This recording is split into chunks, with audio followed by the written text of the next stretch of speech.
saya ucapkan terima kasih kepada Mas Raja. Benar ya, Mas Raja? Betul. Selamat sore. Sore. Pada ini pertemuan kita yang kedua kali. Siap. Setelah wawancara kemarin. Pada kesempatan kali ini kita akan melakukan presentasi. Jadi nanti akan saya berikan kasus, nanti bisa Mas Raja analisis, kemudian nanti akan dipresentasikan. Untuk pengerjaannya nanti kita beri waktu untuk mempersiapkan presentasinya dan bisa diketik maupun ditulis untuk dipresentasikan. Sudah siap, Mas? Siap. Oke. Baik, ini adalah kasusnya, bisa dibaca dan dipelajari terlebih dahulu. Saya beri waktu 20 menit. Cukup, Mas? 20 menit cukup. Baik, silakan dibaca dan dipelajari mulai dari sekarang.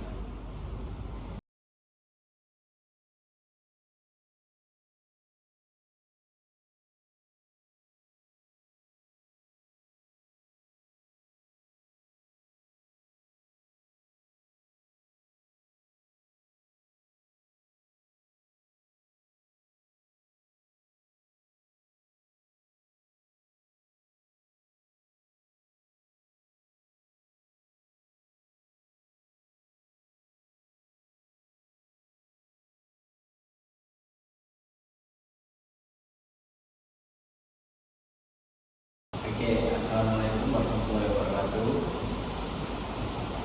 Waalaikumsalam warahmatullahi wabarakatuh. Pada kesempatan kali ini saya akan mempresentasikan permasalahan yang telah dipermasalahkan telah diajukan kepada saya. Pada bulan terakhir ini Bapak Ibu mengalami penurunan nilai produksi urea sebesar 18% dibandingkan bulan yang awalnya ditargetkan. Energi spesifik naik 12%, persediaan bahan baku amonia bertambah 25% terhadap safety stok karena keterlambatan suplai dari pasokan. Selain itu ada backlog pemeliharaan kartu dan reaktor yang belum diselesaikan 10 item kritikal. Insiden garmis terjadi pada semalam tidak menyebabkan cedera tetapi menunjukkan potensi pada masalah kepatuhan cat. Oke, dari permasalahan tersebut kondisi umum pabrik dalam pertumbuhan ini mengalami beberapa masalah penting. Yang pertama adalah produksi turun 18%, yang awalnya target 10 ton menjadi produksinya 8.200 ton. Terus turunnya produksi 98, yang awalnya targetnya 98% menjadi 80%. Terus mengalami kenaikan energi sampai 12%. Stok amonia berkurang 25% dari standar. Ada 10 pekerjaan maintenance kritikal yang tertunda. Terus terdapat keterlambatan pemasok yang awalnya 14 hari, yang awalnya 7 hari jadi 14 hari. Terus juga ada nervis, indikasi masalah ketiga. Proses produksi tidak stabil, bahan berkurang, alat bermasalah, resiko keselamatan yang meningkat. Dari permasalahan yang telah dipaparkan terdapat hubungan antara satu sama lain. Yang pertama, produksi turun dikarenakan bahan baku amonia yang berkurang, akhirnya menjadi tidak stabil. Terus reaktor yang belum terbaik, yang akhirnya produksi juga tidak stabil. Terus energi naik itu karena produksi rendah, yang akhirnya energi performanya otomatis naik. Terus juga alat tidak bekerja optimal, tapi belum diperbaiki. Nah,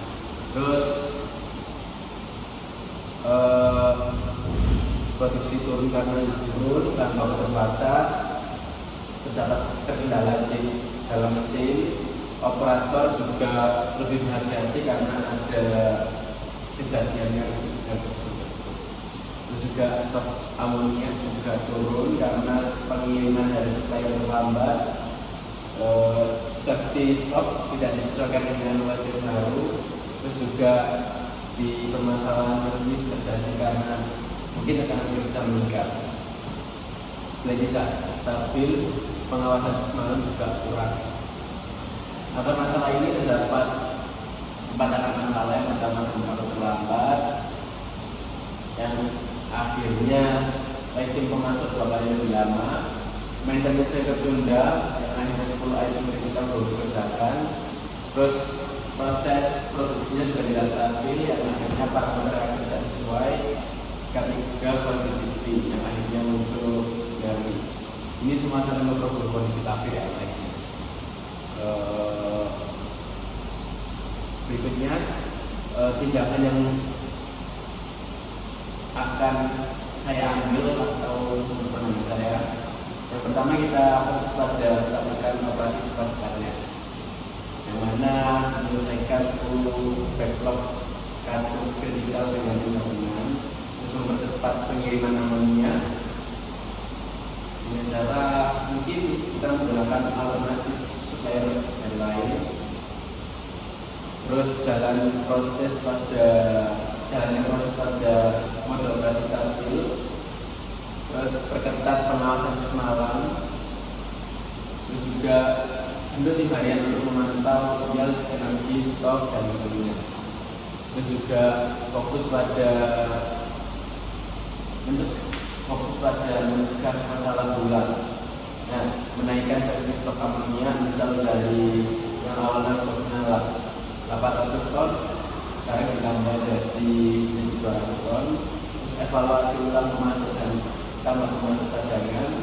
Terus yang ketiga lakukan aturan zero backlog untuk peralatan kritikal. Terus yang keempat, optimalkan parameter proses. Yang kelima, program perbaikan. Yang ketiga, khususnya pada semalam.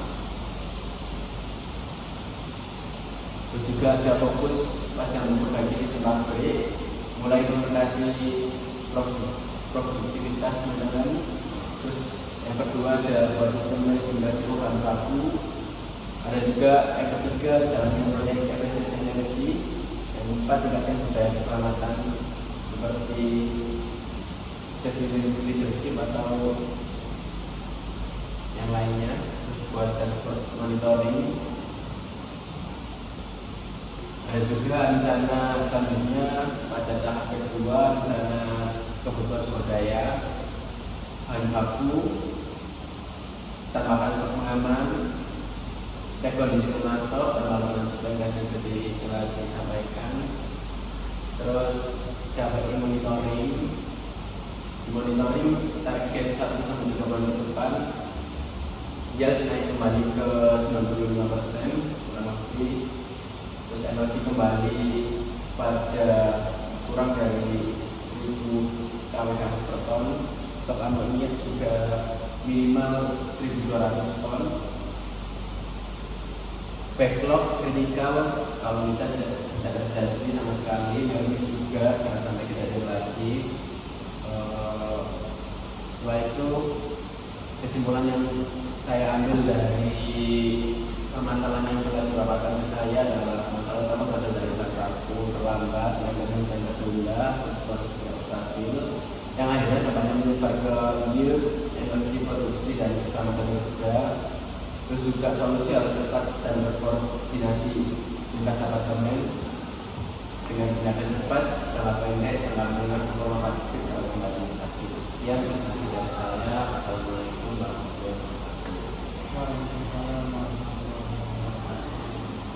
Baik, bisa kembali. Oke. Terima kasih untuk presentasinya. Untuk itu, untuk hasilnya bisa ditunggu untuk lanjut. Nanti akan dikabari juga, dan semoga mendapatkan hasil yang memuaskan bagi saudara. Terima kasih sama-sama. saya akhiri. Wassalamualaikum warahmatullahi wabarakatuh. Waalaikumsalam warahmatullahi wabarakatuh. Assalamualaikum warahmatullahi wabarakatuh. Waalaikumsalam warahmatullahi wabarakatuh. Sebelumnya selamat sudah masuk pada tahap berikutnya. Terima kasih Pak. Pada kesempatan kali ini saudara akan dikasih beberapa permasalahan yang ada di perusahaan ini. Terus saudara akan mempresentasikan permasalahan-permasalahan yang telah dipaparkan dari pihak kita. Apakah saudara sudah siap? Siap Pak. Oke. Jika sudah siap silakan. Silakan dipahami permasalahan yang ada di kelas tersebut. Nanti saudara akan saya kasih waktu 20 menit untuk memahami permasalahan tersebut. Untuk pengerjaan bisa ditulis maupun ketik senyamannya saudara. Jika saudara bawa laptop boleh dipakai. Kalau sudah siap silakan dimulai untuk mengerjakan.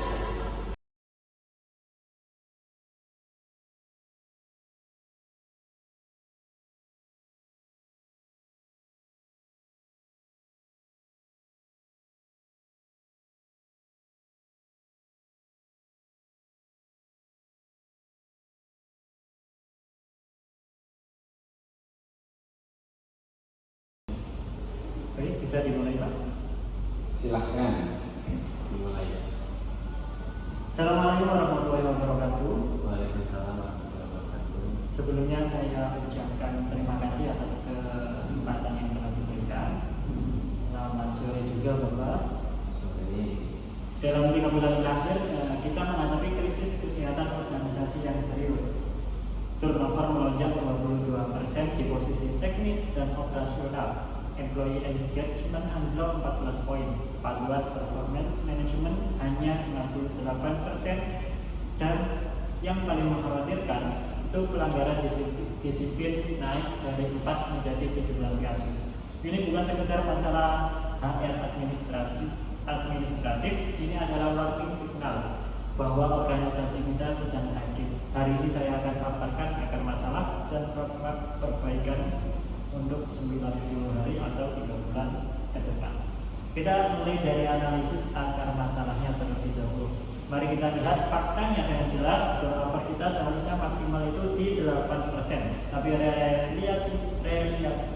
realisasi 12,8%, itu 60% lebih tinggi. Di posisi teknis dan operasional angkanya bahkan 22%. Ini bukan voluntary turnover biasa, ini adalah red flag bahwa kita kehilangan talent yang kita butuhkan. Employee engagement score ini turun dari target 82 menjadi 68. Nah, penurunan 14 poin itu masif. Dari survei ada 3 area kritis, yaitu kepemimpinan, pengembangan karir, dan juga keseimbangan pekerja. Artinya orang-orang kita tidak percaya dengan leadership, tidak melihat masa depan di perusahaan ini, dan merasa overwhelmed.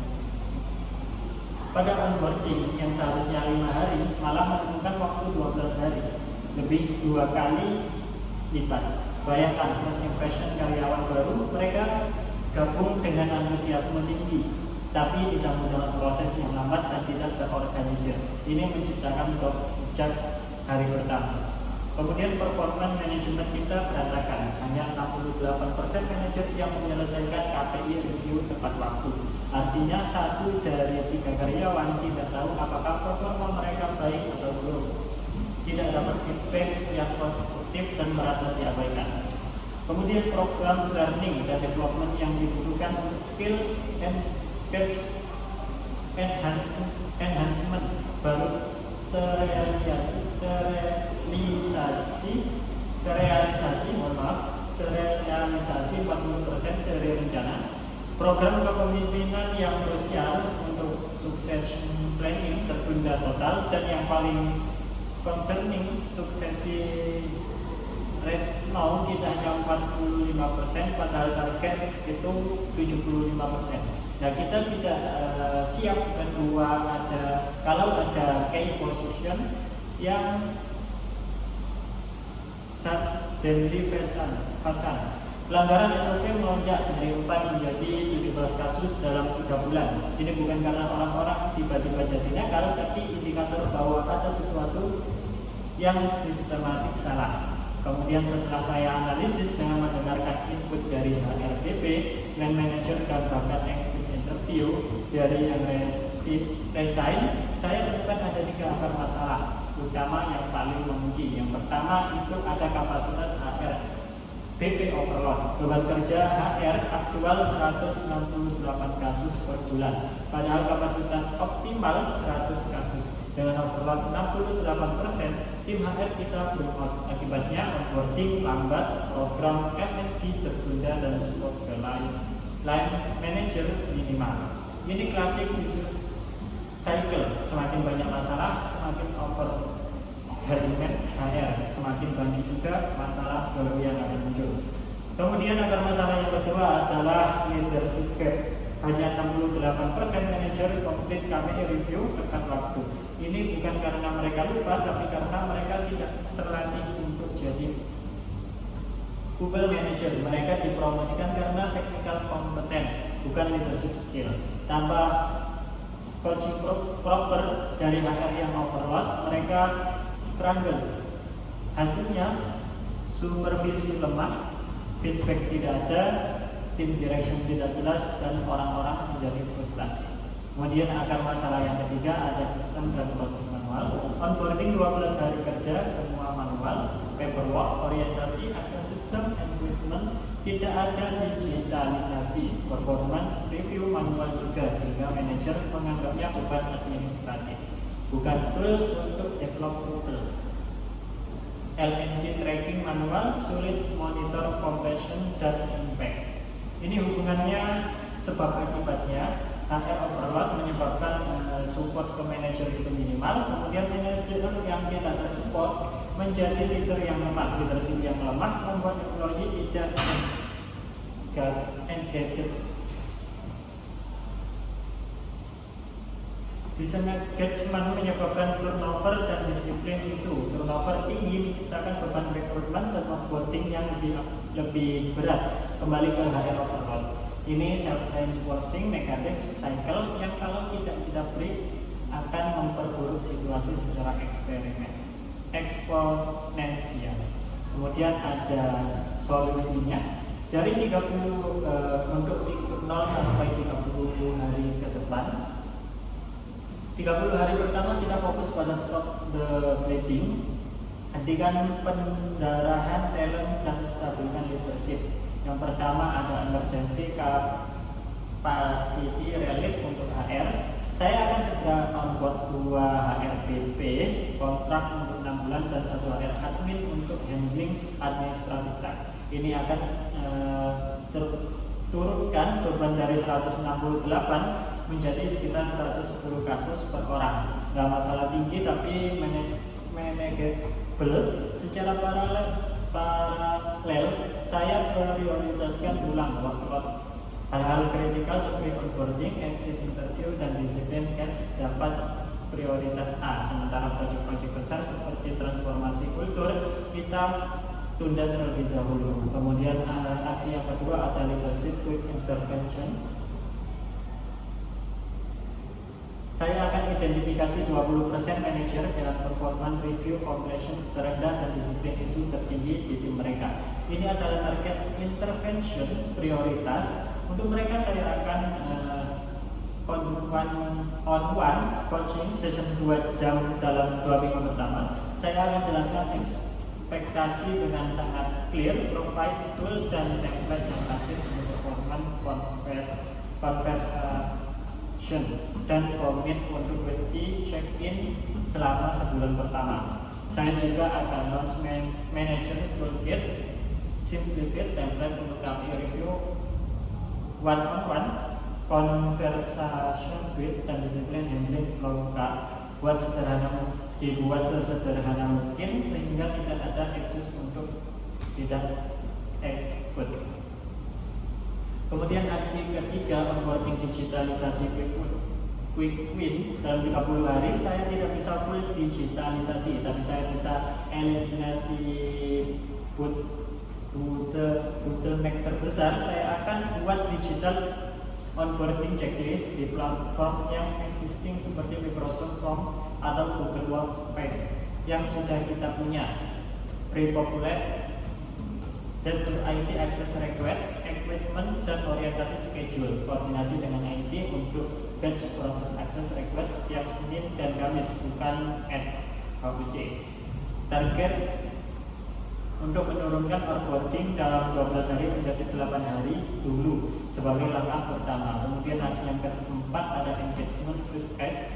Saya akan conduct skip level meeting dengan representatif dari turnover departemen. Ini bukan survei lagi tapi aktual conversation untuk mendengar langsung apa poin-poin mereka. Tujuannya ada dua. Yang pertama ada gather intelligence untuk informasi strategi kita. Kedua, signal ke organisasional bahwa leadership care dan listening. Dari meeting ini saya akan identifikasi 3 quick wins yang bisa kita implementasikan dalam 30 hari untuk show responsiveness. Kemudian aksi kelima ini ada disiplin cash management. Untuk 17 kasus pelanggaran saya akan segera investigasi apakah ini pattern atau insolent. Kalau pattern, kemungkinan besar bukan international violation tapi lack of clarity atau fatigue. Saya akan refreshment briefing SOP di area dengan violation tertinggi, tapi approach-nya bukan punitif. Approach-nya adalah kita mau pastikan kalian punya tools dan knowledge untuk work safety dan compliance exit supervisor untuk lebih presisi dengan isu tertinggi. Kemudian fase kedua ini solusi untuk 1-2 bulan ke depan. Setelah stabilisasi awal, bulan 1 dan 2 kita bangun kapabilitas dan sistem yang sustainable. Ada leadership development intensif, ini prioritas nomor 1 kita. Saya akan launch leadership essential program 8 sesi workshop selama 6 minggu. Masing-masing itu 3 jam. Topik covernya performance management fundamental, giving effective feedback, coaching conversion, handling different conversion, dan work-life balance. Ini bukan teori berat, ini practical workshop, sinetron play, dan immediate application. Yang penting ini mandatory untuk semua people manager. Saya akan escalate ke direktur untuk enforce attendance. Setiap sesi akan ada assessment untuk praktik di real situasi, dan saya akan track implementation through peer feedback dan spot check. Kemudian performance management report.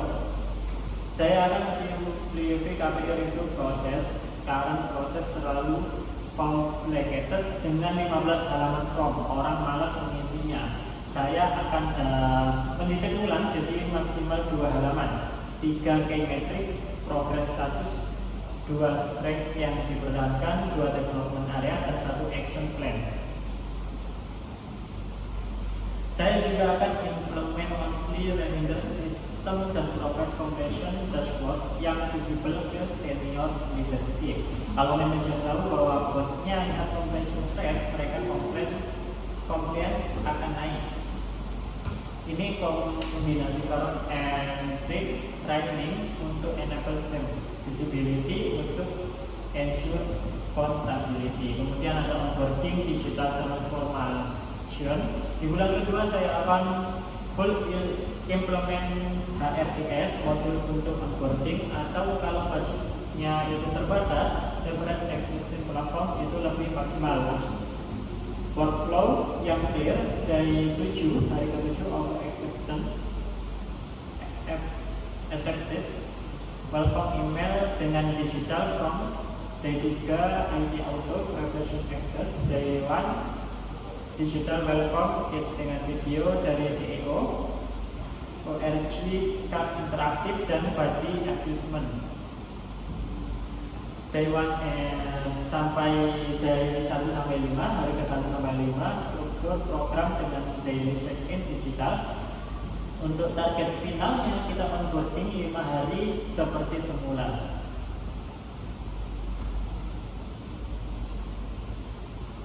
Kemudian solusi fase ketiga medium term, ini 3 bulan ke depan. Bulan ketiga adalah embed sustainable practice dan culture shift. Untuk naikkan revenue dari 45% ke 75%, saya akan implement struktur development plan untuk high potential, identifikasi critical goals, akses current best track, dan create individual development plan dengan clear milestone. Program monitoring dari senior leader untuk accelerate readiness. Kalau ada gap yang tidak bisa di-fill internal dalam time, prepare eksternal di planning juga. Untuk private air overload lagi, saya akan establish workload monitoring dashboard. Kalau cash load per RBP exceed 100 per bulan selama 2 bulan berturut-turut, automatic trigger untuk evaluasi apakah perlu additional resource atau proses improvement. Ini prevent burnout dan user sustainable operation.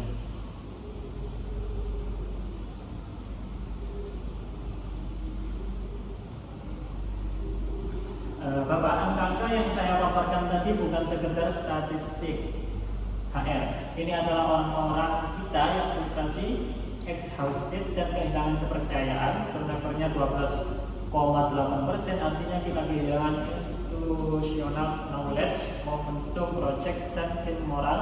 Engagement 68, artinya 1 dari 3 orang di organisasi kita datang kerja tanpa semangat, hanya menjalankan kewajiban.